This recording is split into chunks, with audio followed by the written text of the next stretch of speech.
I originally came to Fortis from the field in 2010 and became the program chair in 2011.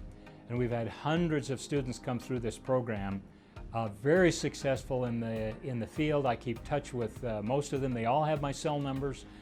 I want to hear the success stories, and if they have questions in the field, I want them to be able to call me or any of the instructors.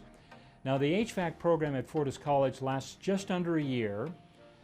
We have 4 classes a week, 5 hours each, and in the course of that year, when you graduate, you'll be able to walk into any profession within HVAC.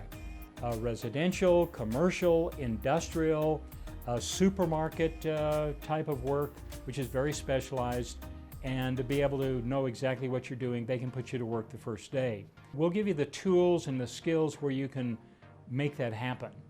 A lot of individuals want to go into business for themselves. We'll show you how to do that.